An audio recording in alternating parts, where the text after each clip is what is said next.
En el Colegio Iberoamericano de Estudios Existenciales y Humanísticos, te damos la bienvenida a la Semana de la Salud Mental en su 12ª edición. Como cada año se llevarán a cabo conferencias magistrales, eventos culturales y en esta ocasión serán conversatorios temáticos. A continuación, el Dr. Marco Antonio Peñuela Olaya presentará su conferencia magistral Principales indicadores de riesgo emocional ante la crisis. Muy buenas tardes. Soy el Dr. Marco Antonio Peñuela Olaya, director del Colegio Iberoamericano de Estudios Existenciales y Humanísticos, y les estoy dando la más cordial bienvenida a la 12ª Semana de la Salud Mental en conmemoración del Día Mundial de la Salud Mental propuesto por la Organización Mundial de la Salud, que se festeja los octubres de cada año, particularmente el día 10. Sin embargo, este año, por razones que todos ustedes y yo conocemos, hemos considerado no romper con nuestra tradición de tener una semana de reflexión en donde podamos tocar tópicos que a todos nos resulten de alto interés. Afortunadamente, los medios tecnológicos nos permiten no romper el proceso de seguir creando comunidad y afortunadamente tenemos estos medios para podernos comunicar unos con otros. Les agradezco enormemente el que quieran asistir estos 3 días, vale mucho la pena, y hemos incluido los temas de los conversatorios que equivalen de alguna manera a nuestros talleres vivenciales, pero que sin embargo quedarán en espera de que se den las condiciones para que el próximo año podamos obviamente volver a abrir las puertas de esta casa y que ustedes se sientan, como siempre, muy bien recibidos.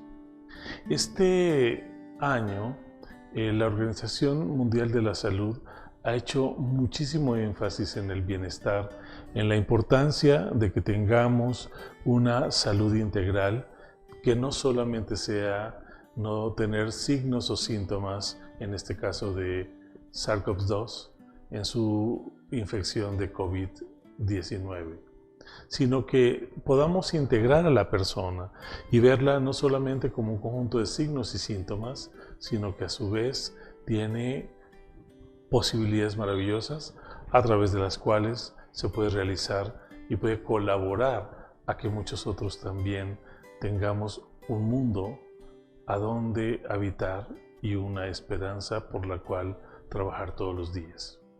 Como siempre, agradezco enormemente el que ustedes estén del otro lado y nos encantará escuchar sus opiniones, todo aquello que ustedes quieran aportar, porque finalmente este es un espacio para todos.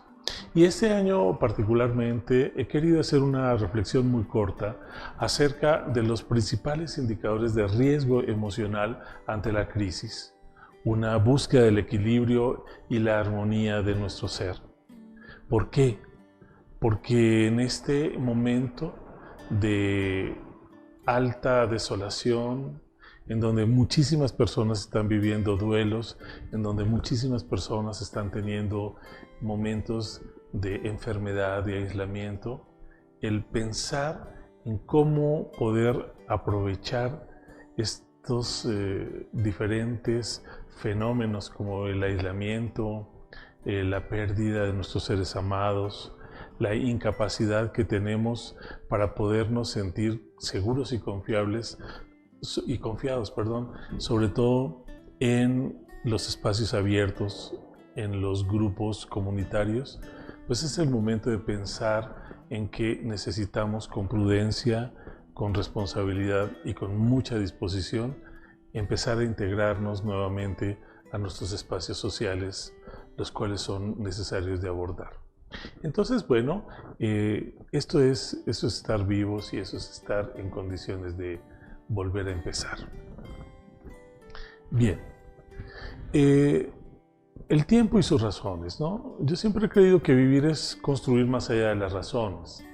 En muchos momentos de nuestra existencia, las causas pueden conducirnos a la búsqueda inexplicable de acontecimientos que justifican nuestros actos, ¿no? Porque a veces a través de la falta de claridad nosotros creemos que es por falta de tiempo o porque no me alcanzó el tiempo, y ahora, entre comillas, que nos sobra el tiempo, también estamos haciendo cosas equivocadas porque seguimos postergando la felicidad.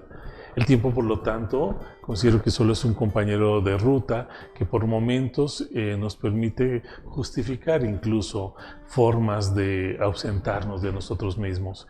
Y yo creo justamente que este es el gran momento para revalorar nuestra estancia en el mundo. Allá afuera hay muchísimos seres humanos, mujeres y hombres, niños y ancianos, que están en un momento de desolación. Hoy justamente escuchábamos el testimonio de un grupo de docentes y de padres de familia de una escuela secundaria del Estado de México, en donde ellos justamente tienen una gran crisis, porque los jóvenes no quieren volver en su totalidad a las aulas. Han probado el estar fuera de ellas y parece que muchos han decidido desertar y seguir su formación, o por lo menos están teniendo dificultades para poderse ver en perspectiva en un mundo donde puedan realizar una serie de eventos, de posibilidades y de profesiones. Entonces, justamente, me parece que más que un llamado a rebeldía a una situación de inconformidad, es allí a donde los profesionales en el campo de la salud, y particularmente en el campo de la salud mental, necesitamos hacer un énfasis, una aportación de acompañamiento. No es un lavado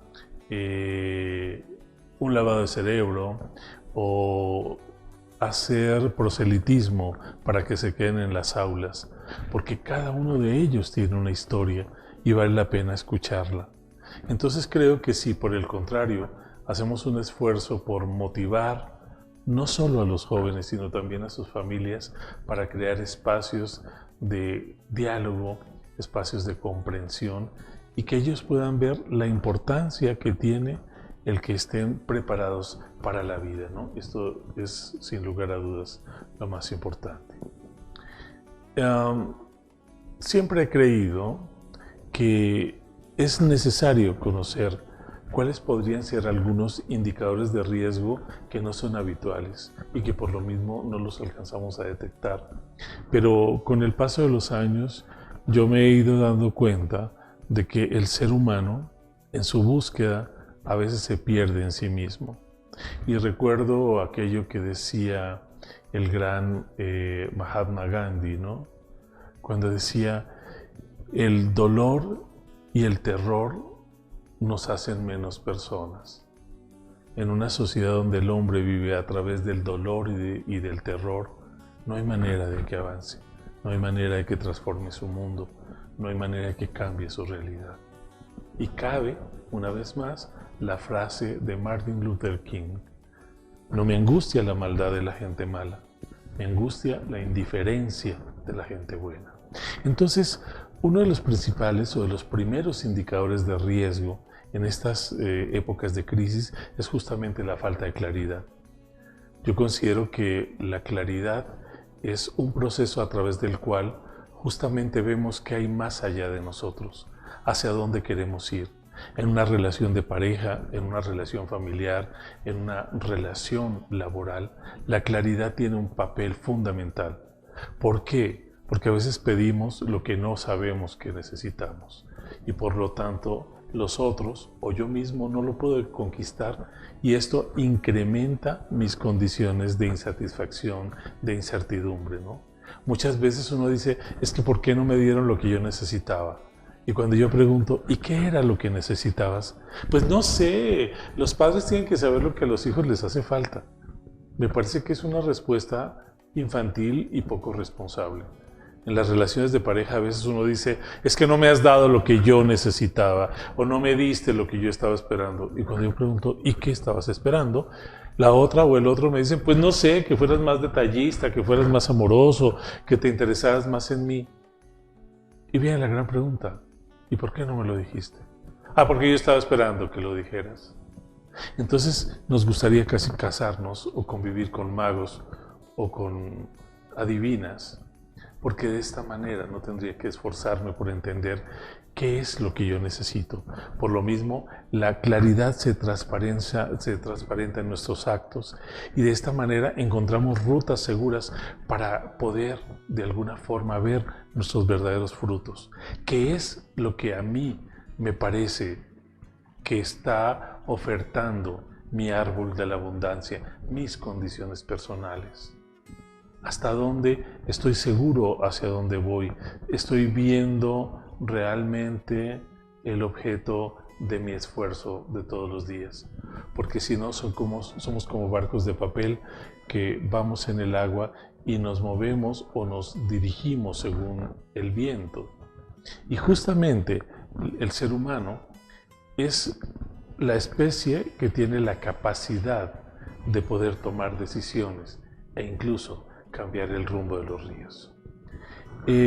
Otra de los indicadores de riesgo, otra de las situaciones de riesgo en estos momentos de crisis es la melancolía por los tiempos idos. A mí me gusta mucho el término de melancolía, viene desde el siglo de las luces, es más, desde los filósofos ortodoxos ya hablaban de la melancolía. El mismo Platón va hablando de la melancolía, y cuando hablamos de la composición caracterológica, justamente hablamos de un ser melancólico que se enferma y que se entristece. La ciencia de la psiquiatría moderna cambió la melancolía por la depresión. Pero en el fondo de la depresión está justamente la melancolía, por todo aquello que teníamos y ya no tenemos, por esas maneras que teníamos de salir a la vida, a la calle, de abrazarnos con las personas, de sentir a la otra persona junto a mí. Y en el momento en que todos estos espacios por el confinamiento nos obligaron a quedarnos distantes, también hay una pérdida en el alma. Y algo que duele mucho es que, por ejemplo, un amigo maravilloso que tuve, Enrique Buendía, un ser muy generoso, muy alegre, me despido de él, le doy un abrazo, quedamos sin volvernos a encontrar. Nunca pensamos que teníamos que separarnos por el evento de la pandemia. Y a mediados del mes de abril me llaman para decirme que ha fallecido, que ya no existe, que ya no está. Y mientras yo puedo integrar en mi corazón su ausencia, la melancolía por su pérdida, por su jamás poder volverlo a tocar, por nunca volver a sentirlo cerca de mí, me parece que me llevará y me invita a tomarme un tiempo para darme la oportunidad de sentir el dolor por los que ya no están. Y así son las cosas. Otra de estos indicadores que es complejo de entender es la sintomatología depresiva, no necesariamente la depresión, porque la sintomatología depresiva no llega ni siquiera a ser depresión, pero sí nos obstaculiza la vida y sí nos lleva por caminos difíciles, ¿no? Síntomas depresivos podemos encontrar en muchos momentos en esta época y en general a lo largo de nuestra vida, aspectos como trastornos del sueño, explotar rápidamente ante situaciones de poco valor, de poco sentido, sentirme abandonado con mucha frecuencia, tener dificultad a veces para conciliar el sueño, llegar a la conclusión de que no soy importante para muchas personas, o sentir que me estoy sintiendo solo, o que me estoy sintiendo viejo, o que posiblemente, en mi caso, por ejemplo, que mi familia vive en Colombia, pensar que a lo mejor no los vuelvo a ver, o que pasan los días y ya quiero llegar, ya quiero volver, ya quiero tocarlos, pero no sé si sea lo que me corresponde hacer. Entonces todas esas cosas son sintomatologías depresivas, porque en muchos momentos me llevan incluso a perder el sabor de las cosas, a dejar de tener ese encuentro constante conmigo mismo. Me resulta difícil también tomar decisiones o clarificar mis vínculos con los demás, porque me aferro a los otros porque no quiero estar sin ellos, pero cuando estoy con ellos no sé qué hacer, no sé cómo aprovechar su presencia en mi vida, no sé cómo enriquecerme, ¿no? Entonces, esas son cosas que nosotros, sin darnos cuenta, nos van llevando a la monotonía. Y la monotonía es muy dolorosa porque implica romper con las conductas frecuentes y generar nuevas formas de aprender la realidad. Decía el filósofo que los seres humanos somos animales de costumbres. Nos cuesta mucho trabajo hacer cambios. Y entonces la rutina, la cotidianidad, lentamente van entrando en el mundo de la monotonía, en donde los seres humanos hacemos las cosas de la misma manera y el cerebro se acostumbra tanto a que así tienen que ser, que el día que nos plantean otras posibilidades o que nos rompen ese paradigma, nos sentimos verdaderamente huérfanos de nosotros mismos. Miguel Ángel Sorrosa, nuestro director administrativo, es una persona que tiene muchas virtudes, pero una de ellas, fundamentalmente, es que busca atajos. Tiene muchas habilidades para encontrar diferentes rutas, para ir de un lado al otro, para tomar otros caminos, otros senderos. Y eso es muy interesante, porque en ciudades como la nuestra, como la Ciudad de México, en donde frecuentemente hay manifestaciones, hay bloqueos, hay cierres, si uno no tiene esta habilidad para cambiar la ruta rápidamente, te puedes pasar muchas horas en el tráfico y perder tranquilidad y calidad en la forma de vivir. Yo soy una persona que tengo pocas rutas. A mí me gusta tomar la ruta habitual y llegar en el tiempo que yo considero.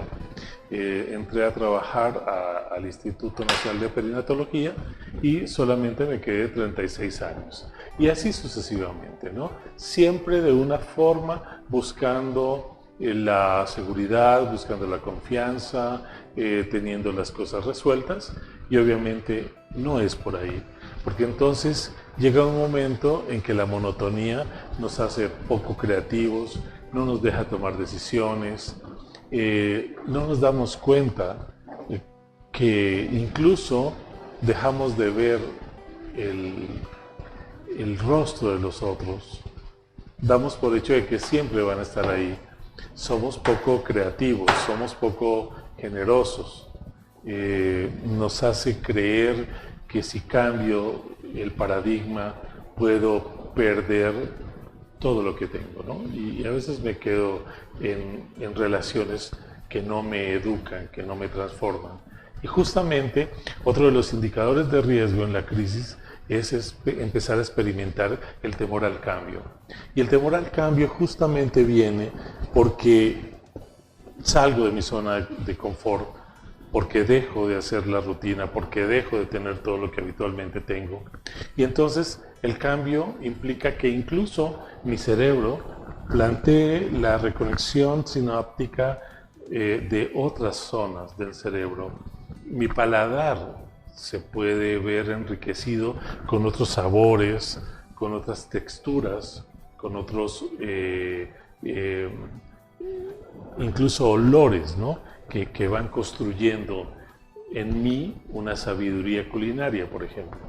Yo tengo un paladar muy básico, me gustan las cosas que habitualmente como y cuando me ponen en prueba de otras cosas me cuesta un poco de trabajo. Sin embargo, cuando las personas tienen esta gran habilidad de probar, de mirar, de oler, de beber, de reír, de aprender otras formas, su cerebro se enriquece y seguramente que tendrán menos problemas con el cuello, serán menos rígidos, podrán ser mucho más integrales, mucho más dispuestos a los cambios que aquellos que somos mucho más rígidos y por lo tanto con una mayor autoexigencia. Por eso, todos estos indicadores que son complejos nos pueden llevar a un espacio de autoengaño. Y allí es donde justamente yo quisiera llegar con esta charla, con esta reflexión. Las justificaciones siempre van a existir. Todos y cada uno de nosotros tenemos 100,000 razones para no hacer las cosas. A veces por vergüenza, a veces por pereza, a veces por desolación, a veces por resentimiento, ira o enojo. Pero cuando todos estos personajes se hacen a un lado y en la noche me quedo conmigo mismo, me hago preguntas. ¿En verdad fue por eso? ¿En verdad no quise ir porque no tenía tiempo? ¿O porque me faltó claridad y me faltó honestidad y decirle a la otra persona, no quiero ir, no me siento con ganas de ir, no necesito de hacer esto? Y entonces, prefiero caer en el autoengaño, en contarme historias que yo sé que no son verdaderas, antes de tomar decisiones profundas. Porque no quiero lastimar al otro, porque no quiero dañar al otro, como si el otro tuviera un impedimento mental, cerebral, cultural, ¿no? Son estas parejas que pues, hace mucho que ya no quiero estar en esta casa, pero no te quería hacer daño. Pero me has hecho más daño con tu indiferencia, me has hecho más daño con tu falta de compromiso, me has hecho más daño con un aparente estar sin estar. Porque eres como una maleta con doble fondo. Nunca sé realmente dónde estás, quién eres, para qué me quieres en tu vida. Y justamente en las crisis lo que más se devela es la incertidumbre. Y en las relaciones de pareja, cuando yo empiezo a encontrar cabos sueltos, va creciendo la incertidumbre. Y en las relaciones laborales, cuando no sé si mi jefe quiere que yo realice esta acción o no me da una orden clara, o no sé cuál es el rumbo, empiezo a entrar en angustia, en incertidumbre, en desconfianza. Y justamente el autoengaño, ¿sí?, me hace simular que estoy bien, o me hace creer que estoy mal, o me hace pensar que así es. Y cuando de repente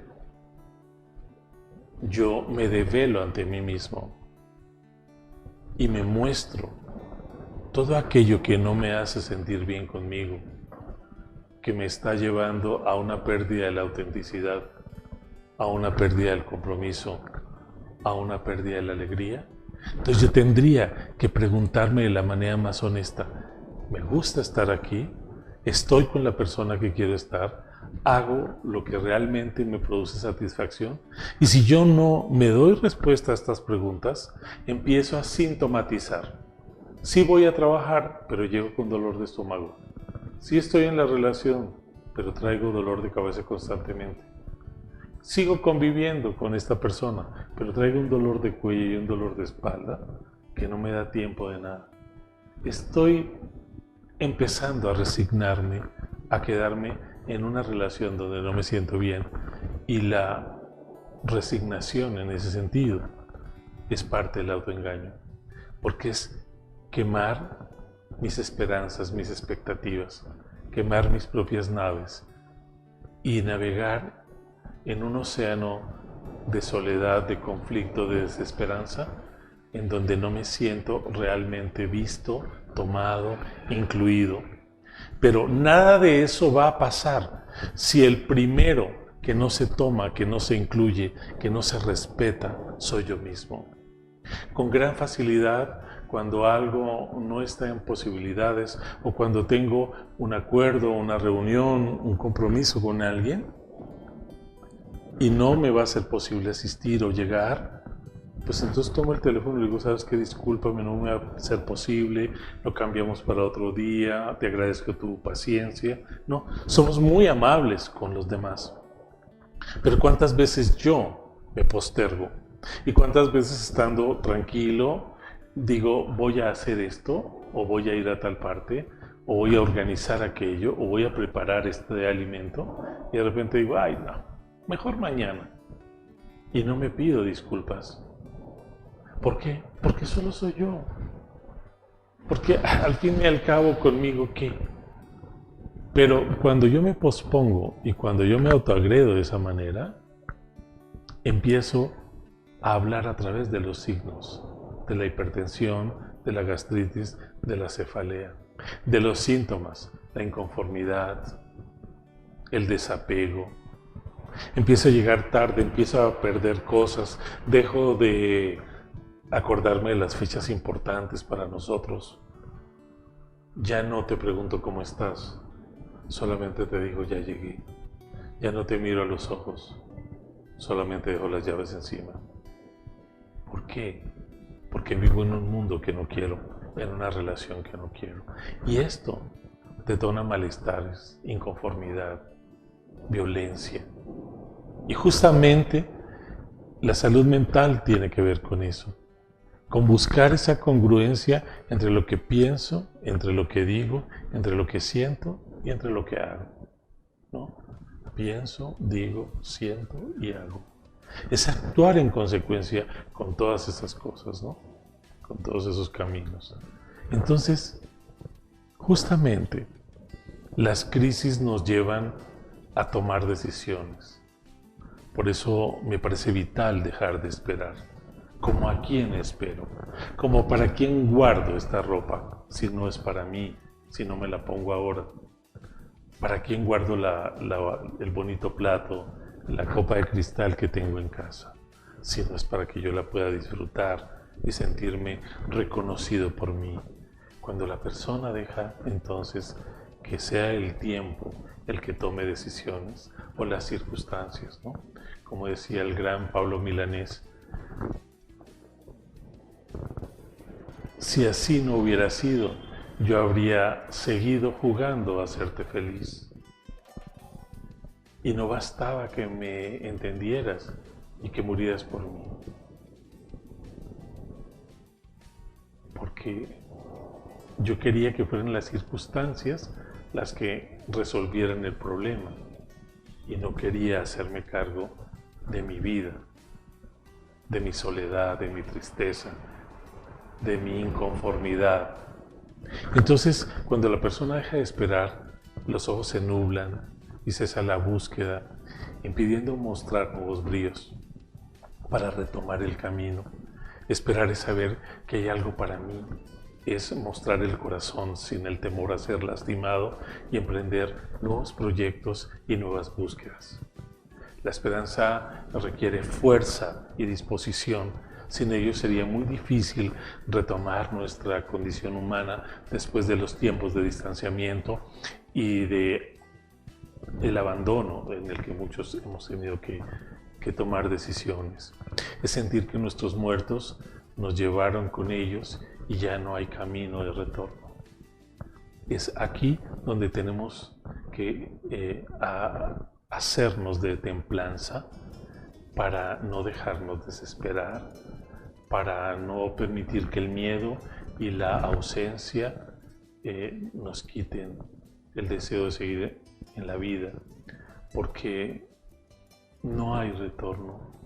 Los que se fueron ya se fueron, pero en honor a los que ya se fueron, los que nos quedamos, el tiempo que nos corresponda quedarnos, es urgente que lo vivamos con todo nuestro amor, con toda nuestra disposición, con todas nuestras ganas. Cuando decimos amor, no necesariamente tenemos que ser amorosos. El amor es una acción, es una disposición a la vida, es un estar dispuestos a aprender, es un descubrir la humanidad de los otros a través de mi propia humanidad. Es tener la certeza de que lo que hago todos los días lo hago con mi mayor convicción. Y si los demás no están de acuerdo o no los convenzo, yo hice lo que a mí me correspondía. Hace mucho que podríamos haber salido, pero afuera, mientras la gente no siente que es valiosa, que es importante, no se cuida. No es el cubrebocas lo que me salva del contagio, es que yo no aumento el contagio porque el cubrebocas está para que yo no contamine, no para que no me contamine. Cuando yo tengo un lugar en la vida, lo amo, lo exploro, lo respeto y no le tengo que quitar el lugar a nadie. Porque todos y cada uno de nosotros tenemos un sitio en el que podemos construirnos a nosotros mismos y aprender con nosotros mismos. Entonces, esto, sin lugar a dudas, nos tiene que llevar por un buen camino. Y por eso, esta Semana de la Salud particularmente, yo los invito a que se queden en los diferentes eventos. Los conversatorios son muy interesantes. El conversatorio del viernes nos va a hablar de alguien en particular y es justamente la transgeneridad. Cómo habitan estos seres humanos su condición. Y entonces, la pregunta que yo haría es, ¿cuál es nuestra oportunidad? Las crisis nos muestran todo lo que podemos perder. Nos construyen ideas del mundo en riesgo, la ruptura, las formas habituales de afrontar la vida. Las crisis son pruebas continuas de resistencia y de tolerancia que indiscutiblemente nos conducen a espacios de realidad que son tan afortunados o a donde no siempre vamos a salir victoriosos, pero tenemos un aprendizaje. Las crisis también nos permiten conocer nuestra propia naturaleza. Y si yo soy capaz de transformarme delante de mí, soy también capaz de contribuir, como diría el gran Emmanuel Mounier, a despertar personas. De hecho, ese es el sentido de la Semana de la Salud Mental. No basta con conmemorar un día, hay que abrir talleres, hay que abrir conversatorios, hablar desde muchos ángulos, que seamos palpados, que seamos incluidos, que nos guste estar aquí, que sintamos que tenemos un respaldo, una familia, que no estamos solos, porque cada vez que yo me denigro o cada vez que yo no me respeto, estoy dañando a toda mi estirpe, a todos los que llegaron antes que yo para que yo pudiera estar aquí y ahora. Así en el CIEX, en el Colegio Iberoamericano de Estudios Existenciales, hemos aprendido a remar, remando todos, aprovechando la fuerza de todos. No somos muchos, pero yo sé que todos y cada uno lo hacemos con el corazón.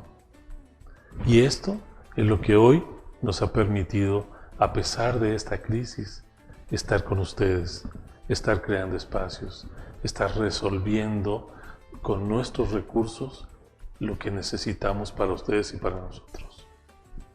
La Semana de la Salud, entonces, es una conmemoración a la vida. Es estar conscientes de que la vida es el gran privilegio y el gran regalo que tenemos todos y cada uno. Y cuando yo me dejo avasallar, y cuando yo permito que los demás me falten al respeto, y cuando yo no marco límites, y cuando yo dejo que sean los otros los que tomen decisiones por mí, estoy atentando contra mi don, contra mi gran regalo que es la vida. No se trata de vivir en oposición con los demás, se trata de aprender a saber que el amor y la esperanza van tomados de la mano, que la vida nos regala oportunidades para que nosotros seamos mejores seres humanos. Decía Mounier, hay que humanizar lo humano, y yo estoy consciente de esto. Estoy en un proceso de humanización, estoy en un proceso de transformación, estoy en una metamorfosis, como diría el gran Kafka. Y es justamente a eso a lo que yo, desde lo más profundo de mi ser, los estoy invitando. Porque la vida es hermosa si nosotros la llenamos de razones. Es muy doloroso hablar de los feminicidios. Es más, es vergonzoso. Es vergonzoso ver cómo comunidades enteras son arrasadas por la violencia, por el terrorismo, por la falta de respeto a la vida humana. Pero del otro lado tiene que haber el contrapeso. Le decía a mis estudiantes hace poco, Haz una lista de todo lo que no haces bien, de todas tus áreas menos crecidas, de menos oportunidad. Soy terco, soy inconstante, soy reflexivo. Pues aunque tú no lo sepas, para que puedas ser así, del otro lado está la polaridad. Cuando yo digo es que soy perezoso, seguramente hay una parte mía transformadora del otro lado, una parte generadora de bienestar. Cuando yo digo es que me deprimo fácilmente, es porque estoy sabiendo que enfrente de mí está la alegría.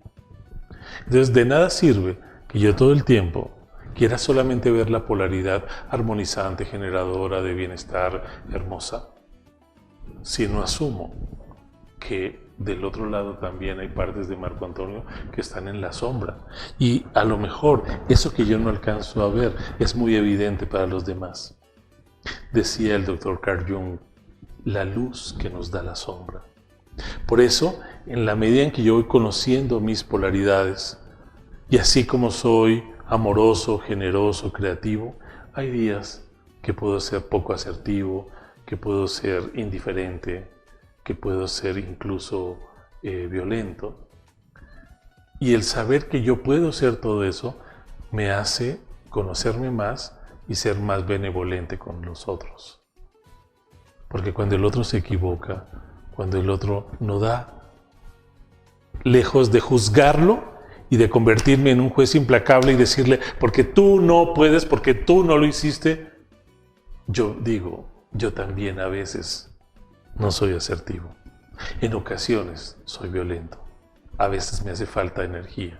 A veces me sobra voluntad para hacer las cosas y no las materializo como me gustaría. Entonces también es aprender a tener compasión con nosotros. Y eso nos puede ayudar en los tiempos de crisis a no ponernos una etiqueta, a no devaluarnos, a no sacarnos del partido. También hay momentos para decir, en este momento no lo quiero hacer. También hay momentos para decir, hasta aquí. También hay momentos para decir, necesito que me veas a los ojos. Necesito de tus brazos. Necesito de tu voz. Necesito de tu compasión. Porque también a veces somos huérfanos de nosotros mismos. Cuando somos tan radicales, tan intolerantes, no solo nos quitamos la oportunidad de ser amados y de amar, sino de entrar en un mundo de soledad del cual yo particularmente no quiero ser parte. Les invito entonces a que disfrutemos de este momento a pesar de todo y que pongamos en nuestro corazón las mejores posibilidades para hacer un mundo más generoso, más fraterno, pensando en los que están creciendo en esta sociedad y los que ya tuvimos ese privilegio, que podamos retirarnos con la satisfacción enorme de haber vivido y, como dijo el gran Neruda, confieso que he vivido. Y eso es maravilloso porque Jorge Luis Borges, paradójicamente, el gran Jorge Luis Borges dijo, confieso el más grave de mis pecados, no fui feliz. Y eso sí me parece muy doloroso, porque es una crisis a la que no los invito. Tengamos un poco más de flexibilidad o mucho más, y seguro que saldremos vencedores de todo esto. Los abrazo y les doy la bienvenida una vez más a la 12ª semana de la salud mental en el CIEX. Bienvenidos. A continuación, te presentamos al dueto Musicantes, música y canción tradicional de México y Latinoamérica. De Montes de Oca y Manzanero, poesía que se baila, Flor de Azar.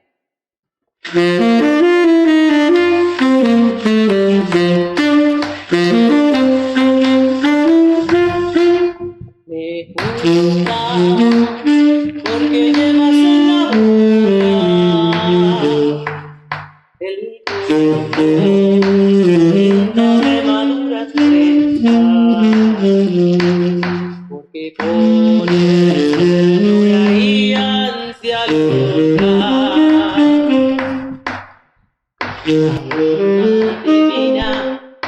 con que besas me gusta, porque sí, porque eres bueno,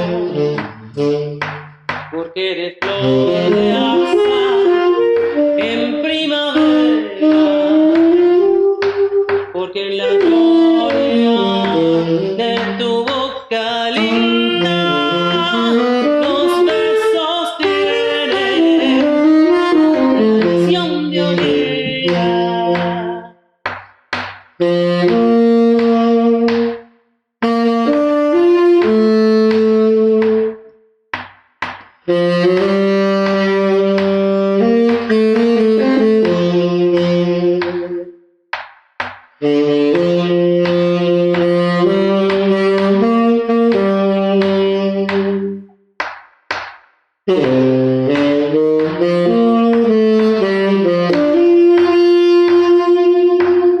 Me gusta porque llevas en la boca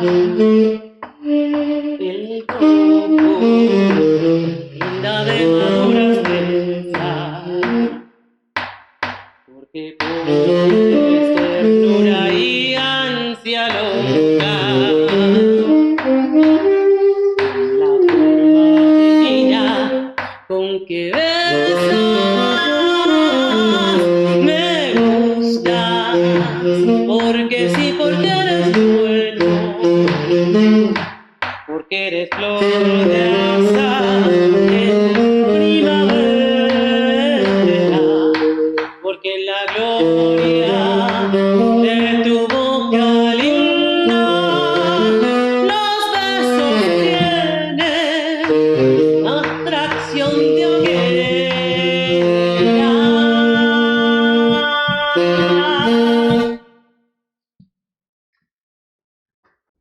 Sí, vamos a tocar ahora otro tema de Violeta Parra, parece que es el más conocido de ella. Un hermoso tema, Gracias a la vida.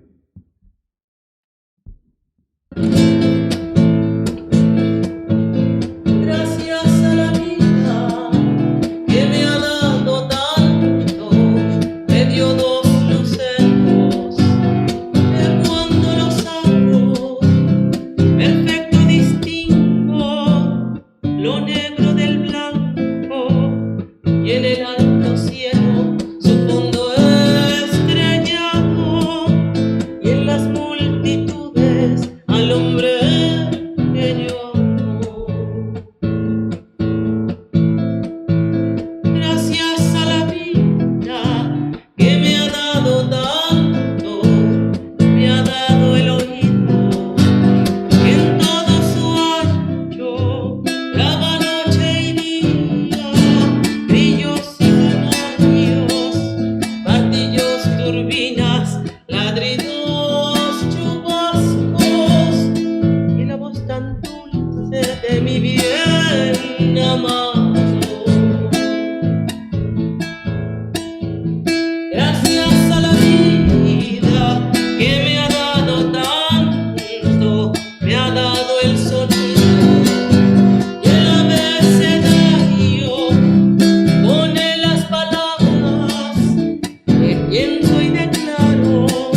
cerramos con el conversatorio El ser masculino, un ser en búsqueda de sí mismo, por el maestro Daniel Quispe.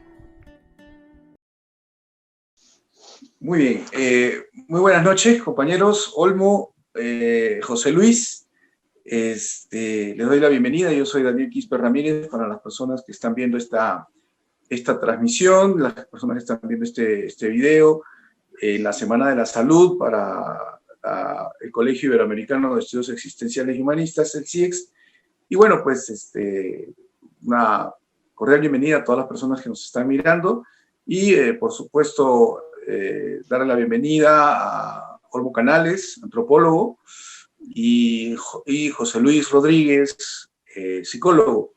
Y pues se va a sumar también Gabriel, un amigo muy querido, y bueno, pues acá vamos esperándolo, pero pues vamos entrando en materia, ¿no? Lo que vamos a ver el día de hoy, es justamente para el tema de la Semana de la Salud, es el ser masculino, un ser en búsqueda de sí mismo, ¿no? Bastante existencial el título, sin embargo, pues yo había propuesto para este conversatorio que nosotros hablemos, ¿no? De nuestra propia experiencia desde lo masculino, qué ha significado para nosotros.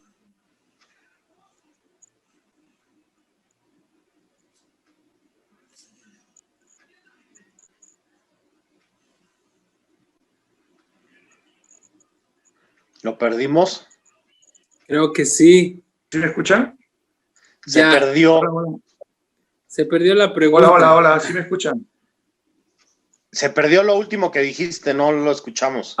Ok, bueno, sí, una disculpa, no sé, yo creo que por la hora falla el internet. Decía que el título es bastante existencialista, ¿no? O sea, sin embargo, una de las cosas por las que, decidí invitarlos a ustedes es por esta sensibilidad que creo que ustedes tienen, yo los conozco. Y bueno, pues de que podamos nosotros manifestar cómo nos ha ido, ¿no? Como en esta construcción que tiene sus bemoles, ¿no? Tiene sus cosas positivas y sus cosas no tan positivas, esta masculinidad, ¿no?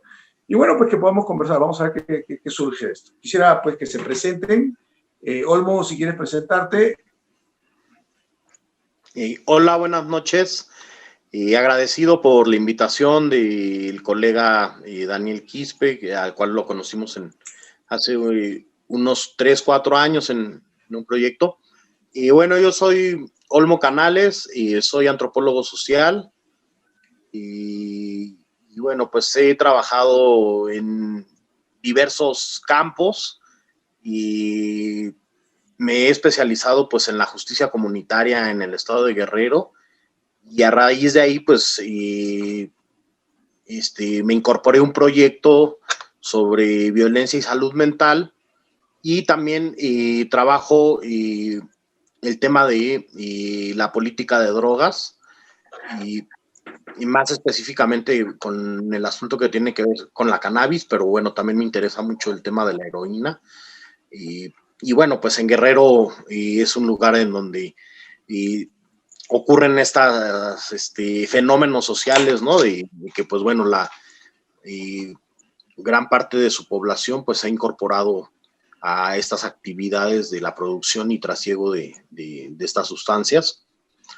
Y bueno, pues actualmente trabajo en una grow shop promoviendo lo que vendría a ser el cultivo urbano en interiores.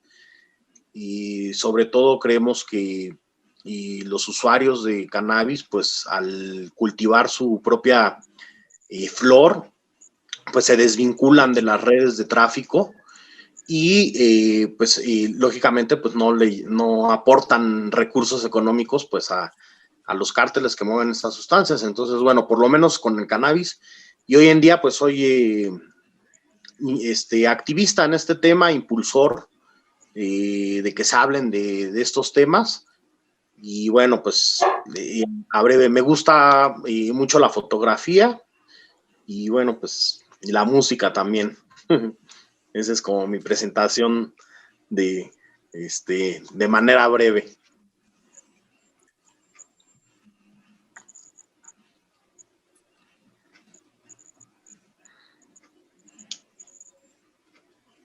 Perfecto, muchas gracias, bienvenido Olmo. José Luis, si te quieres presentar, por favor. Claro, mi nombre es José Luis Rodríguez. Gracias nuevamente por la invitación. Yo soy psicólogo, egresado de la Facultad de Psicología de la UNAM. Sin embargo, ahorita estoy viviendo y estoy trabajando en el estado de Guerrero, en Iguala, para ser específico. Y dentro de la Secretaría de Salud estoy como encargado del programa de adicciones en la jurisdicción sanitaria. Y a su vez también estoy en una asociación que se llama CAIPI, que es Centro de Atención e Investigación en Psicología Integral. Y ahí estoy como colaborador o como socio, ¿no? Y también estoy como catedrático en una universidad privada aquí en Iguala. Entonces, y yo estoy enfocado en la psicología, en el tratamiento y atención primaria de las adicciones. También trabajo con los centros de tratamiento que hay aquí en la zona norte y bueno, trato de dar una atención integral de las adicciones. Sin embargo, pues como psicólogo trabajo varios temas, pero es donde más estoy enfocado en cuanto a mi área laboral. Perfecto. Muchísimas gracias y bienvenido, Joel. Pues bastante, yo creo que va a ser de bastante provecho pues el que podamos nosotros conversar. Y quisiera empezar con la definición de masculinidad, ¿ok? La masculinidad, dicen, se define como el conjunto de atributos, valores, comportamientos y conductas que son características del hombre en una sociedad determinada. Actualmente se cuestiona la presencia de un hombre universal, ya que actuar como hombre varía de acuerdo con el contexto histórico, social, cultural, etc. Pues mi primera pregunta para ustedes sería, dentro del ámbito que ustedes manejan, ¿cómo ven reflejado esta situación, esta construcción social del masculino, ¿no? Y si ustedes ven que tiene una afectación dentro, o mejor dicho, si tiene una afectación en el desarrollo del ser humano. Quisiera empezar contigo, Olmo, y bueno, pues para que desarrolles un poquito esta pregunta. Bueno, yo no trabajo el tema como tal, pero yo lo que quisiera decir, y es que viéndolo desde la antropología, y la cuestión del género es una construcción social. Entonces, y tomando como premisa esto, y me atrevería a decir que la masculinidad podría no existir, ¿no? Y lo que hay son múltiples masculinidades, pero una sola, o sea, una sola manera de ser hombre, pues no la hay. Y, o sea, desde la antropología, pues obviamente podríamos decir que la masculinidad no lo podríamos ver como un fenómeno abarcador y monolítico. O sea, sí hay ideas convencionales acerca de lo que es ser hombre o la hombría, y creo que sí hay una necesidad de siempre, no, digamos, no de hoy, de discutir lo que es la identidad masculina, pero sí o sea, desde la antropología, pues yo me atrevería a decir que pues no podría hablar como tal de un concepto de masculinidad, sino de masculinidades. Uh-huh. Muy bien. José Luis. Y bueno... Pero, adelante, Olmo, adelante. Adelante, Olmo. Sí, nada más para agregar con el último que decías que cómo había afectado al desarrollo del ser humano. Y pues creo que hoy en día, pues inclusive cuando te dicen, por ejemplo, la frase de ser hombre, pues es un tanto desagradable, ¿no? Porque ser hombre hoy en día, pues no es algo, o sea, se identifica con pues, violencia, maltrato. Entonces, creo que sí, el buscar como un concepto de masculinidad, o si es que lo hay, ¿no? Sí ha afectado al desarrollo del ser humano, porque precisamente, o sea, delimitan estas distintas masculinidades o diferentes formas de ser hombre que hay, ¿no? Y nada más lo ligan con la parte como desagradable, ¿no? De lo que es ser hombre. Un poco es lo que te podría decir al respecto, ¿no? Perfecto. ¿Tú considerarías que el consumo excesivo de droga, el consumo excesivo, mejor dicho, de estupefacientes, tiene que ver algo con el machismo, por ejemplo? ¿Con esta masculinidad hegemónica? Evidentemente podríamos buscarle una relación, pero no, porque está comprobado, por ejemplo, que el consumo de sustancias no está propiamente ligado al ser violento.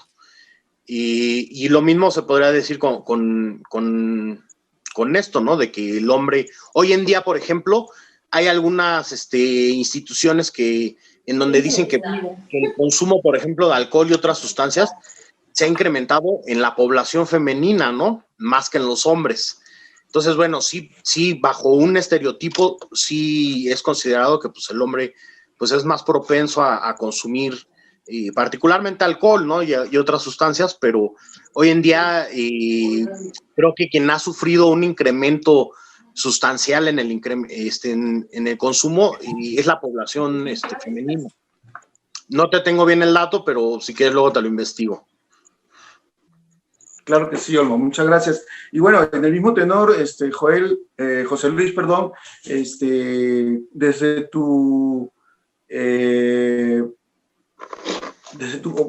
visión, ¿cómo crees que, bueno, desde tu praxis profesional, cómo crees que ha afectado este concepto de masculinidad en los hombres, ¿no? Según lo que ves tú? Mira, yo creo que tiene que ver, sí, totalmente es cultural. Yo creo que el machismo es una cuestión que se va aprendiendo, que se aprende, y que la persona, a la parte individual, cuando se va desarrollando, crece con eso. Entonces lo interioriza.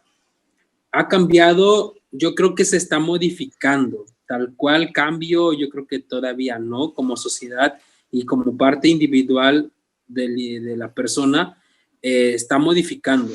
Porque yo creo que va a existir un cambio cuando nuestros hijos, en este caso la siguiente generación, ya crezca con un machismo ya más débil o quizá erradicado, y ya es cuando diremos que sí hay un cambio. Ahorita los niveles de pensamiento de todos los que estamos en esta generación, pues apenas estamos modificando. El otro día estaba escuchando, nos metieron a un curso, me metí a un curso de masculinidades nuevas, precisamente. Entonces nos decían de esta onda de los micromachismos, que son cosas que para mí eran como, ¿en serio? O sea, ¿es en serio? ¿Me estoy pasando de la raya? O sea, ¿ya estoy siendo machista con esos comentarios? Sí, y pues es nuevo para mí también, porque a pesar de que yo no me considero a lo mejor un hombre machista, sí hago cosas desde este machismo, ¿no? Entonces, regresando un poco a tu pregunta, ¿ha cambiado? Yo creo que está en proceso. Tal cual un cambio real no existe. Paul Václavic, no sé si has oído hablar, Paul Václavic, de la teoría sistémica, habla de los cambios, ¿no? Hay un cambio de tipo 1, hay un cambio de tipo 2. Yo creo que ahorita estamos en proceso o estamos tratando de hacer un cambio, pero estamos en el cambio tipo 1, no saltamos el cambio tipo 2, ¿no? Entonces, desde esta postura de lo psicológico, tenemos que trabajar mucho, pero también tenemos que trabajar mucho en la siguiente generación, para que ellos cuando entren o cuando sean parte del sistema, ya no conciban a un machismo, sino que ese machismo ya esté erradicado desde esta nueva generación. Igual, sé que tú eres un especialista en el tema de adicciones. ¿Tú cómo ves desde tu práctica profesional? Pues, o sea, si haces una asociación entre consumo, digamos, ya con tintes adictivos o ya calificados como adictivos o adicciones con los hombres. Hola. Sí, te escucho. Ahí creo que me colgué. ¿Sí me escuchan? No te escuché lo último, Dani, perdón.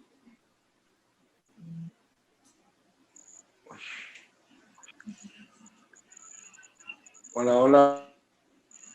Dani, Te ¿me escuchas? preguntaba que tú desde tu práctica profesional, ¿cómo Ajá. veías los consumos? O sea, si notabas alguna diferencia entre los consumos entre los hombres y, digamos, las Las mujeres. mujeres.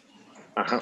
Pues yo creo, mira, es que estaba escuchándote, ¿no? Que decías que el consumo ha aumentado en mujeres. Sí, ha aumentado, pero no tanto tal cual un consumo explosivo en mujeres. El consumo en mujeres ya existía, pero era una cuestión no social. ¿Sale? ¿A qué me refiero con no social? A que las mujeres tomaban, pero tomaban en casa, por ejemplo. Pero de que existía una enfermedad del alcoholismo, sí. Ahora, con esta modalidad de poder salir o poder, de que existe esta equidad e igualdad ante la sociedad, pues ya se nota que hay un consumo o que haya aumentado un consumo en mujeres, pero realmente es más una cuestión de percepción. Ahora, en cuanto a consumo de drogas derivados, por ejemplo, del opio, ¿no? Tal cual piedra, cristal, los hombres son los que siguen predominando en ese consumo de este tipo de sustancias. En las mujeres hay más un consumo de alcohol, por ejemplo, y de tabaco, que están ahí, que tú mencionabas, un mismo nivel. Sí, están como en un mismo nivel ahora. Sin embargo, en otras sustancias, sí, los hombres siguen predominando el consumo. Hablo en específico de la piedra, del cristal y de los inhalables, por ejemplo, también todavía. Pero ya en las otras sustancias, como por ejemplo la marihuana, el alcohol y el tabaco, ya están casi en el mismo nivel. Wow, ese es un dato interesantísimo, ¿no? Bueno, hemos visto que las masculinidades, bueno, por lo menos hay algunos tipos que considera la Comisión Nacional de Derechos Humanos y una de ellas es la masculinidad hegemónica, ¿no? La que más conocemos, y esta se caracteriza por ser personas de nivel familiar, proveedoras, un amplio control sobre sus emociones, ¿no? Y es como la que se reproduce inclusive bueno, en videos vemos por ejemplo, de banda o videos de reggaetón, o sea, no es una cuestión que esté vieja, ¿no? Sino que se sigue replicando a través de los medios de comunicación, ¿no?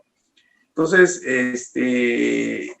bueno, esta situación de esta masculinidad hegemónica y estos estereotipos de que el hombre, por ejemplo, tiene que ser fuerte, feo y formal, de que el hombre no llora, de que el hombre, tiene prácticamente que comerse sus emociones, casi no expresarlas. Creo yo que en algún sentido ha generado por lo menos un daño, ¿no? Dentro de nuestra estructura psíquica y ¿por qué no? Corpórea, ¿no? Somática. Yo quisiera que en este momento, pues si ustedes quisieran compartir algo personal de cómo ha afectado en sus vidas, ¿no? Este tipo de situaciones, ese tipo de estereotipos, ¿no? Que muchas veces tienen como guardianes a las propias mujeres, inclusive a las madres, ¿no? No llore usted, no sea chillón, ¿no? Etcétera, ¿no? Y también a los amigos, por ejemplo, recuerdo mucho que cuando nació mi hija, pues en aquella época, pues todavía yo no usaba pañales descartables, ¿no? No usábamos pañales descartables, sino estos de franela en invierno y de gasita en el verano, ¿no? Entonces los lavaba y los amigos ahí molestaban y me decían algo así como mandilón, etcétera, ¿no?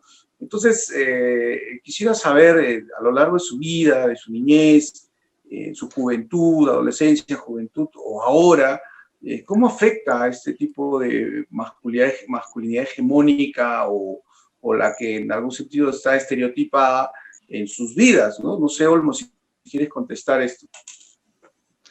Qué interesante. Yo, pues a lo mejor sí distinguiría ahí entre masculinidad hegemónica y tradicional. Yo creo que yo lo vería más como una masculinidad tradicional. Mira, yo un poco lo mencionaba con mi comentario anterior. O sea, el hecho que a ti te digan la frase, sé un hombre, es desagradable, ¿no? Porque te está, o sea, como sé un hombre, o sea, afróntalo, valóralo, ten valor, ¿no? Y que digamos, podrían ser cualidades o virtudes, pero también es un peso, ¿no? O sea, porque el ser hombre, pues, implica muchas cosas. Y yo con tu pregunta, no lo sé, yo quizás, yo no soy padre de familia, y quizás a mí, pues, si me ha afectado es eso, ¿no? De que, pues, en mi familia o con, no tanto con mis amigos, porque ya muchos de mis amigos de mi edad tampoco, digamos, tienen hijos, pero sí hay algunos. De alguna manera, pues, el no haberse casado o no ser padre, y pues sí, ¿no? O sea, pues todo hombre y en demostración de esa virilidad, pues tendría que cumplir con ese rol, ¿no? Entonces, bueno, yo en ese sentido, pues sí creo que no lo he cumplido. Y sin embargo, pues sí, yo te podría decir así como experiencias. Y yo, mira, la verdad te lo he de decir, y fui educado por una mujer, y mi madre era una mujer maravillosa, yo creo que la de todos, pero bueno, ella siempre me educó pues en una situación como de igualdad, y siempre me enseñó a participar de las labores de la casa, a que no lo viera yo como una ayuda, sino como algo, una parte sustancial, como dicen hoy en día, un hombre que ayuda en las labores de la casa, pues no es de que sea buena onda ni está ayudando, es un ser funcional, ¿no? Un adulto funcional, así le dicen. Entonces, pues realmente, evidentemente, como decía José Luis, pues aunque uno no se considere, pues reproduce ciertos patrones, pero bueno, yo realmente, cuando me invitaste a hablar sobre este tema, un poco te lo dije, ¿no? Como que para mí, y realmente antes no se oía hablar tanto de esto de las nuevas masculinidades. Yo creo que no existen esas nuevas masculinidades, ni viejas, ¿no? O sea, existen las masculinidades que ahora pues se quiera, a raíz también pues, del contexto postfeminista, de los movimientos feministas, yo inclusive hasta dejaría de hablar de masculinidades, ¿no? O sea, y en aras de tampoco competir, ¿no? De que, bueno, ahora vamos a hablar de ellas. Entonces, y yo sí, lo que sí creo es que como hombres no se nos fomenta hablar de cuestiones emocionales o de nuestras, o digamos que hay formas masculinas de sentir, ¿no? Que hubiera de estos universales a la junguiana, en donde pues el ser hombre cumple ciertas, digamos, formas de sentir, ¿no?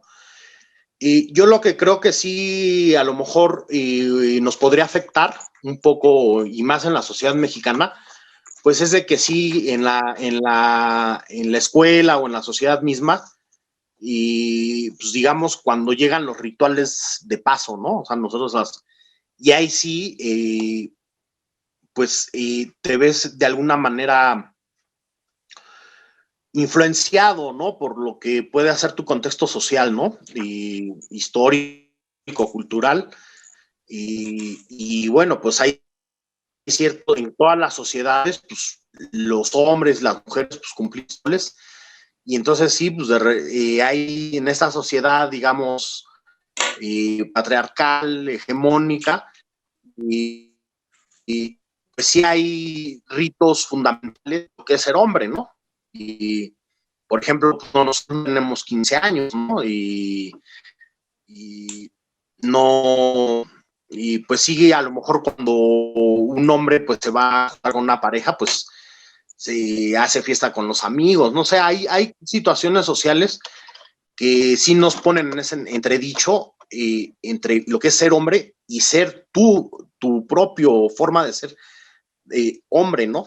Un poco así. Yo la verdad, pues, te lo comentaba, no soy docto en estos temas, pero bueno, creo que sí, todos podríamos de alguna manera abordarlos de cierta manera desde las escuelas, ¿no? Evidentemente, cuando nosotros estudiamos, pues había cero perspectiva de género, ¿no? O sea, en la primaria, en la secundaria, pues, eso es más reciente, pues, ¿no? O sea, antes no se mencionaba, a pesar de que había profesores que inclusive, y digamos, formaciones que te podrían acercar más a estas temáticas, pero pues no se daba en la educación básica, ¿no? Hoy en día, pues Exacto. seguramente ya hay gente trabajando en los planes de estudio para incorporar, por ejemplo, la perspectiva de género hasta los temarios, ¿no? Ok, yo quisiera preguntarte, esta educación que recibiste de tu mamá, esta de respeto hacia las mujeres, de ser un hombre funcional, ¿alguna vez te trajo dificultades, digamos, en una sociedad, digamos, machista? ¿Te sentiste atacado alguna vez?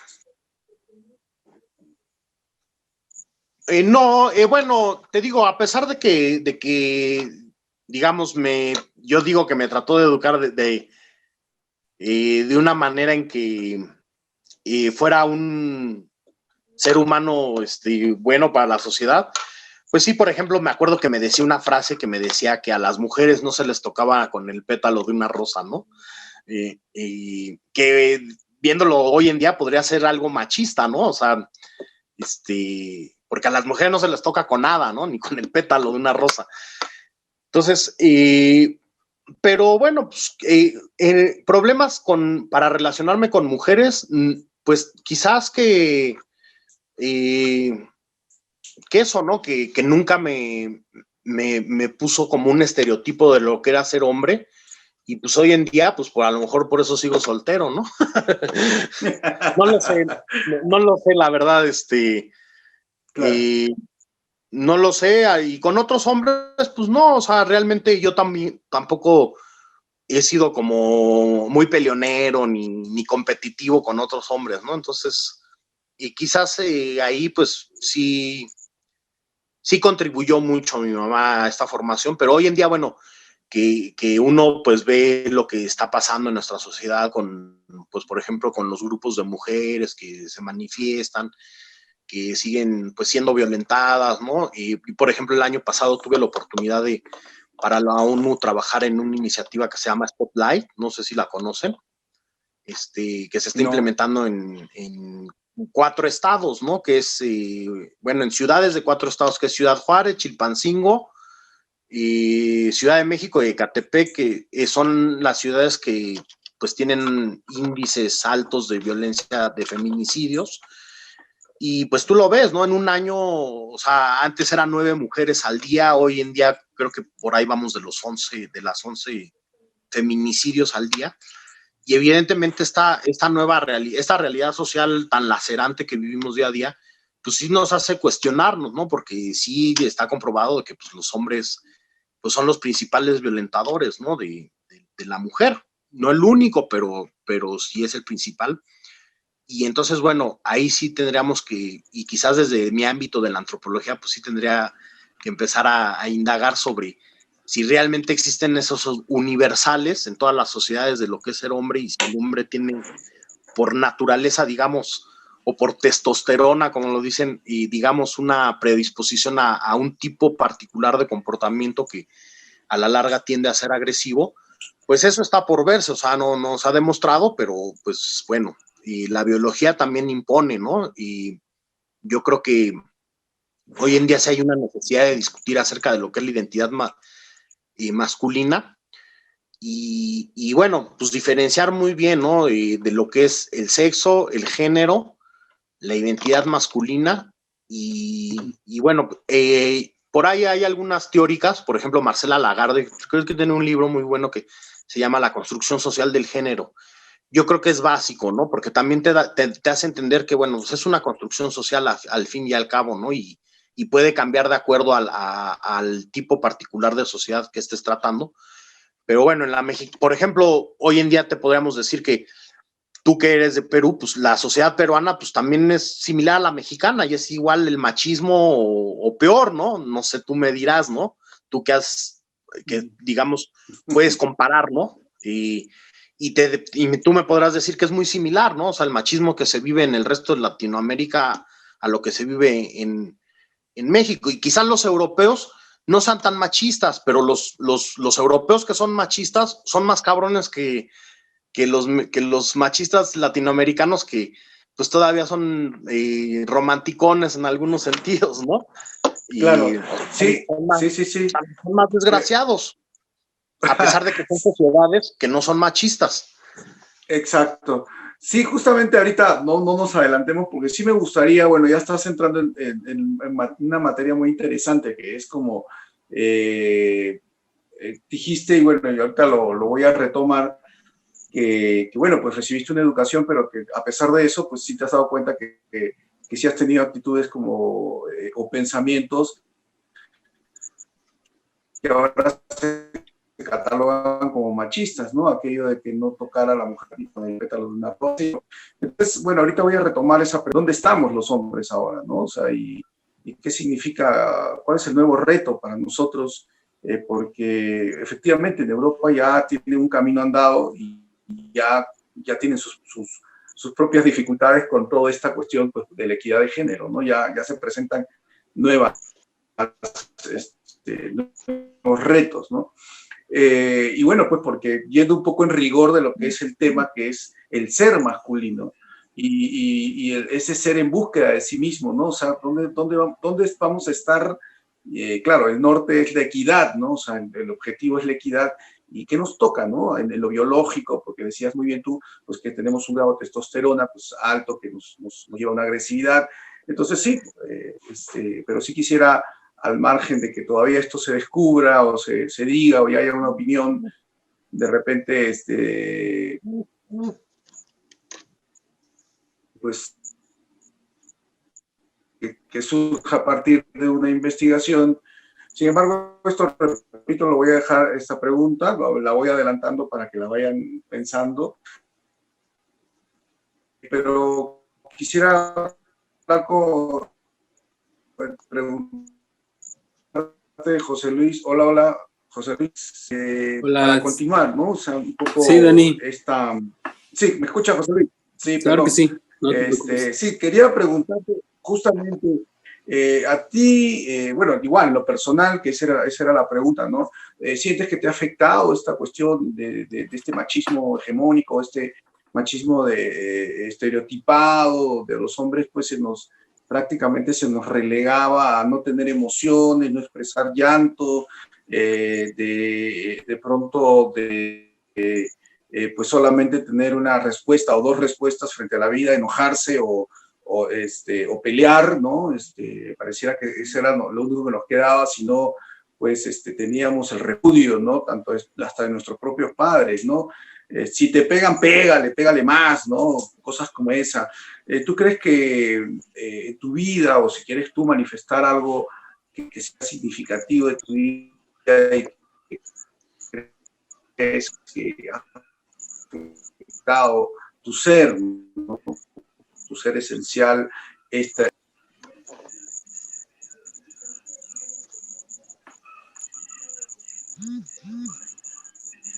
Pues sí.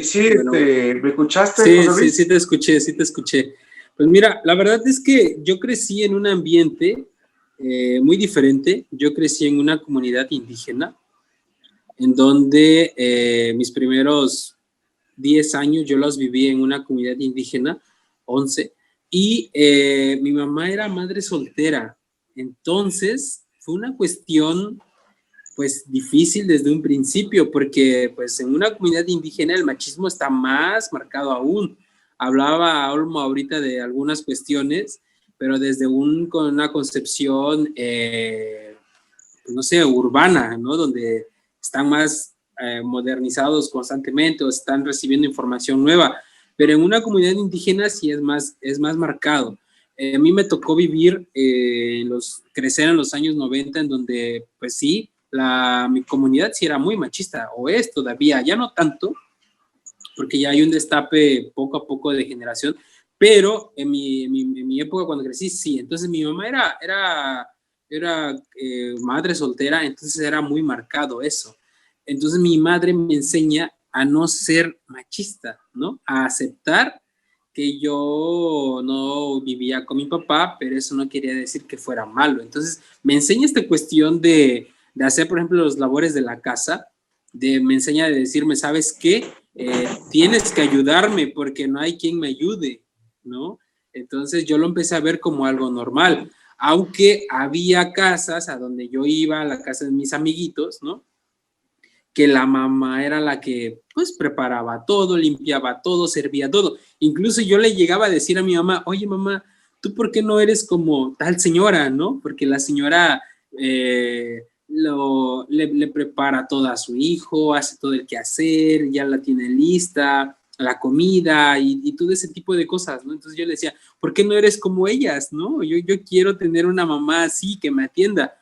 Sin embargo, mi familia, mis tías, mi abuelo, pues sí, me di cuenta que ellos sí era diferente. Entonces, cuando yo iba a la visita de mis abuelos, de casa de mis abuelos, pues yo veía como que esta atención hacia mi abuelo.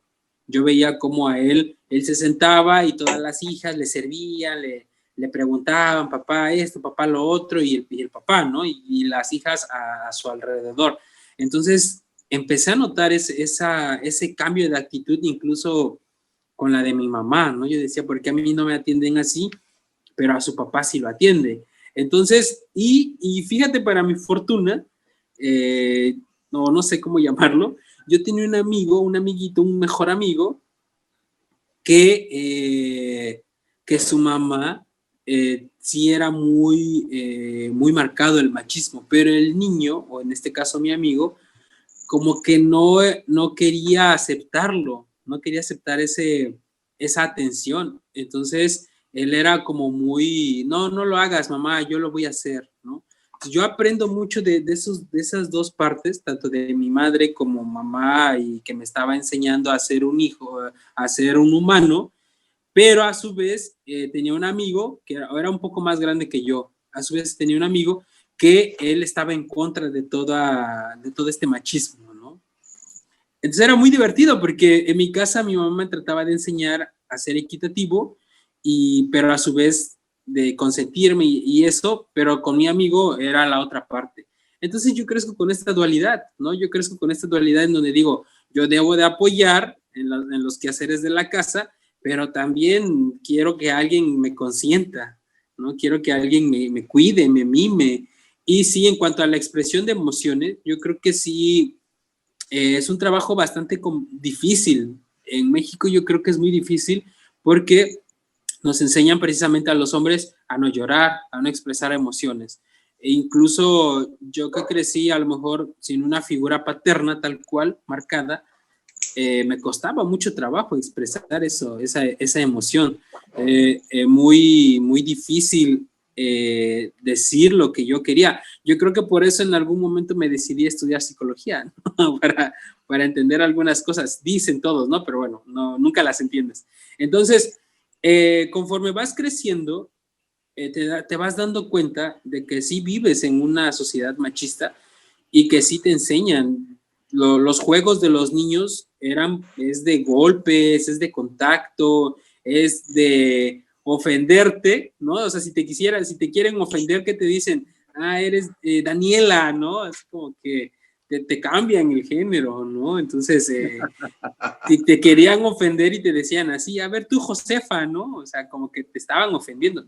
Entonces, sí, toda mi infancia fue así. Yo creo que aprendí en esa onda solamente, yo creo que a estar un poquito consciente de que existían personas, o en este caso las mujeres, que no podían hacer cosas, porque en mi pueblo, por ejemplo, muchas mujeres no podían salir después de cierta hora, ¿no? O sea, si ya andaba fuera la niña o la muchacha, pues ¿qué iban a decir? O sea, era mal visto que una muchacha anduviera en la calle a las 8 de la noche y luego sola, ¿no? Era como mal visto, pues. Pero un hombre sí podía andar en la calle hasta la madrugada y no pasaba nada. Entonces, sí, al menos donde yo crecí, sí existía mucho ese machismo, ¿no? En cuanto a otras familias que yo convivía. Y ya cuando yo llego a la Ciudad de México, pues me empiezo a dar cuenta de otras cosas, empiezo a convivir con otras personas y empiezo a modificar ciertas actitudes de mi parte. Y conforme fui creciendo, yo creo que fui aprendiendo. Tú mencionabas algo de que si eso nos ha afectado como personas, como hombres, sí, o sea, sí ha afectado mucho la cultura y yo le voy a apostar mucho por esta parte social en cuanto al desarrollo de ciertas, no sé cómo decirlo, de ciertas actitudes, ciertas conductas que tenemos los hombres. No quiero que suene como un escudo que sea, es la cultura, por culpa de la cultura, pero sí tiene mucho que ver. Sí tiene mucho que ver y voy a platicar ahora de algo que me pasó en este curso que te digo que estoy tomando. Tomamos el curso y lo estamos tomando puros hombres, ¿no? Y lo está dando la Secretaría de Seguridad Pública, me parece. Y lo estamos tomando puros hombres y lo están dando puros hombres, ¿no? En una de esas que comparten la liga, ¿no? Alguien lo compartió con sus redes sociales, no sé, y se metió una mujer. Entonces se armó el caos porque la mujer empezó, ¿no? a sacar toda este resentimiento que existe a nivel social de todo lo que ha pasado. Olmo mencionaba 11 mujeres feminicidios en un día. Entonces ella, pues estando en esta postura de ser mujer, pues empieza a contradecir al ponente, ¿no? Entonces ahí en el chat estaba, no, eres un farsante, eso no es cierto. Entonces muchos hombres se ofendieron y se salieron en ese momento. Yo estaba muy entretenido porque yo decía, vaya, o sea, es fuerte, pues. Ese tema para mí ahorita es muy delicado porque hay muchos hombres que todavía no entienden o no alcanzan a entender la cuestión del feminismo. Incluso yo a veces me siento que no he entendido muchas cosas, pero bueno, trato de respetar porque en esta onda de ser pues una persona que entienda la situación y que razona, entonces lo voy entendiendo. Sin embargo, muchos compañeros míos no lo entendieron. Y sabes, aquí en Guerrero, como decía Olmo, es uno de los estados en donde hay más feminicidios, ¿no? Entonces, pues estos hombres se me ofendieron mis compañeros y se salieron del curso, ¿no? Entonces, al otro día, cuando volvemos a tener la sesión, los ponentes empiezan a disculparse. No, una disculpa, alguien se nos coló y por eso empezó a decir esas cosas. Pero bueno, uno de mis comentarios fue, ¿por qué estás pidiendo disculpas? No pidas disculpas a esos hombres. O sea, tienen que entender y tienen que saber que existe esta concepción de una mujer que está enojada porque han matado a su prima, a su hermana, a su cuñada, a su mamá. O sea, como hombres hemos oprimido mucho tú hablabas del ser, de este ser femenino.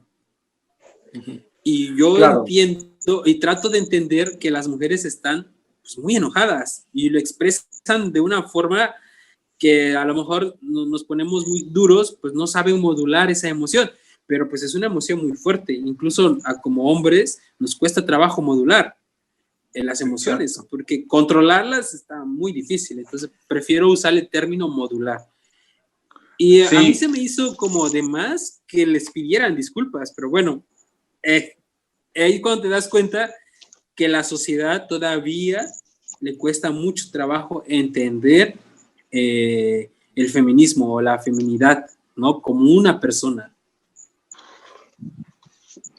Sí, y es interesante, ¿no? Porque pareciera que la construcción de este macho hegemónico, más que, o sea, la construcción en sí, más que judeocristiana, parece más estoica, ¿no? Más propio de los romanos, que cultivaron el estoicismo, ¿no? Que de los propios judeocristianos, porque pues Cristo todo el tiempo está diciendo que se amen unos a otros, ¿no? Como yo os he amado, ¿no? De hecho, tiene muchas muestras de amor hacia sus discípulos, muchas muestras de amor hacia sus amigos, bastante claras, ¿no? Y lo repito, ¿no? El famoso "un mandamiento nuevo os doy, que se améis unos a otros como yo os he amado", ¿no? Y entonces es raro y es contradictorio que una institución como la Iglesia pues haya más bien preponderado pues, un comportamiento que más se parece al estoicismo, ¿no? Casi un hombre sin emociones, o un hombre que soporta todo, casi sin una emocionalidad, ¿no? Eso es lo que quería compartir, porque pues finalmente, ¿qué nos toca? Esa es una pregunta que quisiera hacer ya para finalizar esta parte. ¿Dónde tenemos que estar ahora, ¿no? Porque pareciera que todo es campo minado ahora, ¿no? Entonces, en esto que vas diciendo, pareciera que también se ha politizado el tema de género. Hay un asunto en el que de pronto nos salimos de lo importante, creo yo, que es el ser humano, ¿no? Entonces, ¿qué nos toca? ¿Qué nos toca a los hombres actualmente? ¿Dónde nos toca estar? ¿Qué tenemos que hacer para, pues, no sé, en algún sentido yo creo que encontrar una paz, ¿no? Siendo lo que somos y colaborando en el tema de equidad, por ejemplo, ¿no? No sé si quieres contestar esto, Olmo.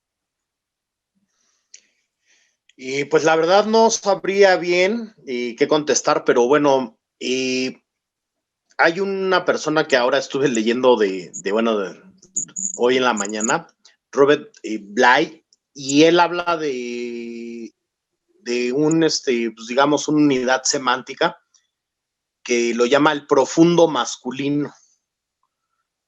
Y entonces, pues yo lo que consideraría, pues es un poco, pues trabajar sobre esto. O sea, evidentemente, y como ya lo decías, pues a los hombres se nos dificulta hablar de nuestra vida emocional, de nuestras emociones y de lo que sentimos, cómo lo sentimos. Y creo que, bueno, pues lejos, más allá yo creo que de hacer debates o llevar el tema a los medios de comunicación, ¿no? Que, pues, digamos, a lo mejor en otro tipo de movimientos y es importante que se visibilicen. Yo hoy en día, pues, y ante la situación de la violencia, pues yo creo que también de vez en cuando que nos invisibilicemos. Bueno, esa es una postura muy personal, yo te lo decía. O sea, a mí de repente platicar de algunos temas y pues se me hace pues una cuestión muy académica, muy retórica, más que una cuestión ya más práctica, ¿no? Pero pues evidentemente pues en esta búsqueda de lo profundo, pues sí repensarnos, pero sin el afán de querer ser protagonistas de la historia, ¿no? Y yo eso es un poco a lo que voy. O sea, hoy en día pues que hay una discusión acerca de lo que podría ser feminismo y digamos no opacar, ¿no? En ese sentido, pues y yo creo que organizar debates o ponerlo en la mesa así y querer que se hable también de este tema, y podrá alguien que decirte que sí, que es necesario, pero yo creo que pues más bien lo que tendríamos que hacer sería como un viaje interior, ¿no? Hacia nosotros. Y bueno, no he leído mucho el trabajo de pero se me hace interesante este concepto de lo profundo masculino. Y bueno, pues evidentemente el cambio cultural, como decía José Luis, pues se está dando. Todavía como sociedad no podríamos decir que somos una sociedad y yo en alguna plática que tenía con él me preguntaba si la sociedad estaba preparada para hablar de ciertos temas. Pues no, nunca se está preparado como para ser padre. Yo creo que no se está preparado, ¿no? Simplemente pues te ocurre y le entras, ¿no? y quizás y desde la masculinidad, pues es un poco como esto, ¿no? De que hay una frase, por ejemplo, que dice, pues un hombre siente lo que siente y entiende lo que entiende, ¿no? Y de la forma en que lo hace. Y era como, pues ya no ahondar mucho en esto, pero yo creo que sí deberíamos de profundizar más hacia nuestra forma de ser, pero pues desde el interior, ¿no? Más que ya como sociedad, porque ese es, bueno, se me ocurre, ¿no? Y como posible respuesta, realmente no sabría por dónde empezar, ¿no? De acuerdo, de acuerdo. Yo estoy de acuerdo contigo en ese sentido porque creo que al final de eso se trata esta charla y creo que llegamos sin querer a la conclusión, ¿no? Es un viaje interior, definitivamente un hombre es una composición de femenino y masculino, ¿no? Y creo que de lo que se trata en todo caso es de reconocer nuestro femenino, ¿no? Reconocer esa parte de mamá que está en nosotros, ¿no? Venimos de una madre, nos formamos, nos gestamos, y nacemos de una madre, entonces también hay una parte femenina dentro de nosotros, ¿no? Entonces, que es parte de nosotros, al fin y al cabo, ¿no? Entonces creo que en realidad la búsqueda del masculino pasa por el reconocimiento de lo femenino en nosotros mismos, ¿no? No sé si pueda agregar algo a esos comentarios. Por favor, José Luis. Es que, ¿sabes qué? Ahorita que estás hablando de esta construcción del hombre, que si estamos preparados o no estamos preparados, bien Olmo lo dijo, no estamos preparados, ¿no? Y yo creo que lo que nos ha costado mucho como sociedad es precisamente aceptar, porque los hombres, lo voy a decir tal cual, ¿no? Hemos disfrutado de estos beneficios que nos ha dado el machismo, ¿no? O sea, como hombre, creo yo, es muy cómodo a veces serlo. Es menos complejo, ¿no? Nosotros no tenemos que estar luchando constantemente, porque como sociedad las mujeres han luchado por votar, ¿no? Los hombres ya lo hacían. Las mujeres han luchado por que sean oídas, escuchadas. Cuestiones de, por ejemplo, me voy a meter a lo mejor en un tema un poco escabroso, el aborto, ¿no? Y que como hombre, tal cual, no lo podemos entender cómo funcionan las mujeres porque nosotros no tenemos esa función biológica que ellos tienen. A lo mejor a veces como hombres podemos decir, sí, te apoyo, sí, pues sí, el aborto, ¿no? Pero tal cual entenderlo como ellas lo perciben, yo creo que no. Y concluyo con lo que ustedes al final dijeron, ¿no? Esta construcción que tenemos como hombres, que tenemos esta parte femenina, que hay algunos hombres que lo tienen más desarrollado, ¿no? Y que hay otros hombres que no lo tienen o lo conocen, pero no quieren que salga a la luz por esta onda de ser masculino. Yo creo que el concepto de masculino ha ido modificándose a lo largo de los años y que hoy en día este concepto de masculino es totalmente diferente al masculino de los años 20, ¿no? O sea, son 100 años que sí se ha modificado bastante. Ahorita yo creo que cada vez, yo lo veo, yo tengo un hijo de 13 años y de repente me meto a sus clases le tengo que ayudar en sus clases de formación cívica y ética y esas materias, en donde ya hablan de una equidad, donde ya hablan de los derechos de las mujeres, donde ya hablan que ellos también tienen la responsabilidad de crear un hijo. Por ejemplo, es difícil crear un hijo tú solo, como hombre, pero las mujeres lo han hecho toda la vida, ¿no? Y es como lo de, es que este hombre sí me ayuda a lavar los trastes y sí le entra a lavar la ropa. ¡Qué bueno! No es que bueno, es que así tiene que ser, ¿no? O sea, y eso es lo que a veces no alcanzamos a entender los hombres. Por eso te decía que solamente somos siempre nos hemos beneficiado de este machismo social, ¿no? Así es. Muy bien, pues yo me quedo con esta última conclusión que ambos de manera natural llegaron, ¿no? Este viaje interior que justamente es el viaje al ser, ¿no? Y entender que somos una dualidad. creo que el concepto de dualidad, que sería de repente una plática aparte, y que bueno, pues en todo caso los invito en un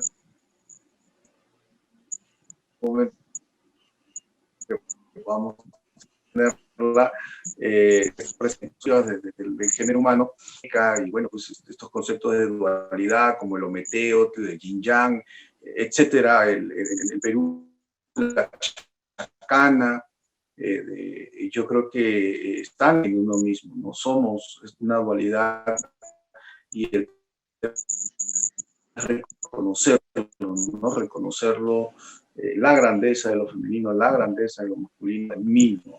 Reconocernos ni sentir que tenemos que atacar. Muy bien, nada más, les agradezco muchísimo, Olmo, y José Luis, esta plática. No sé si en un minuto quisieran agregar algo o despedirse.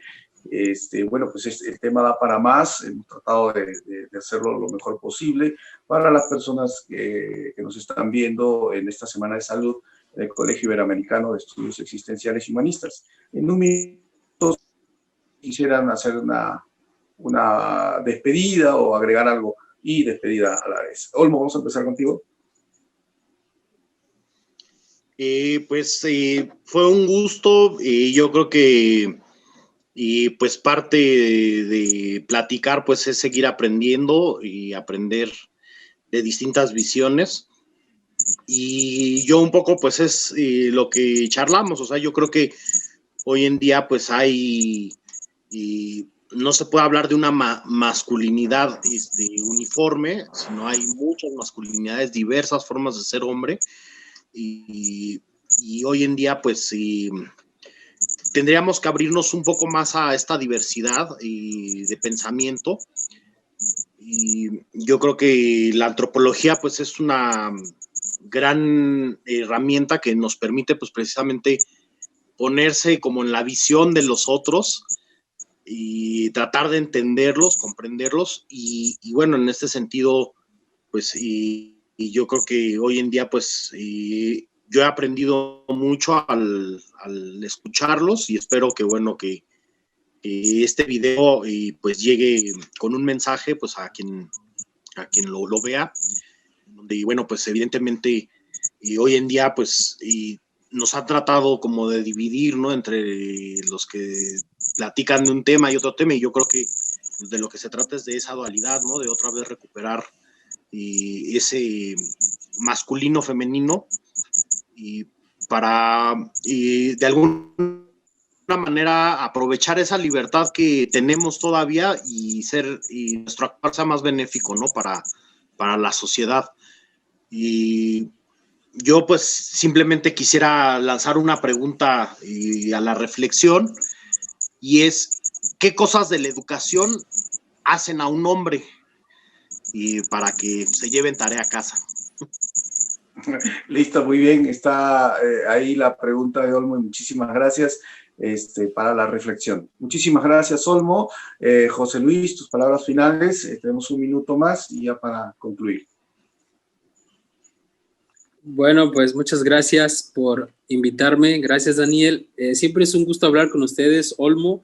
Yo también aprendo mucho de ustedes. Me gusta que seamos personas que les guste hablar y comentar y a su vez aprender, ¿no? Yo creo en esta concepción que tiene la psicología de que ninguna realidad es absoluta y que todas las realidades se pueden modificar y a su vez también son inventadas. Entonces nosotros somos parte de esta realidad que vamos inventando, que vamos recreando y que estamos inmersos en ello. Entonces en una realidad no existía el machismo y en otra realidad sí existe, ¿no? Entonces yo creo que vamos por buen camino para dejarles algo a estos seres que vienen atrás de nosotros, y que precisamente esta pregunta que tú lanzaste al inicio de qué es ser humano o qué es ser masculino, pues yo creo que también es parte de esto, la construcción de una masculinidad diferente y que se tiene que trabajar mucho. Entonces te agradezco mucho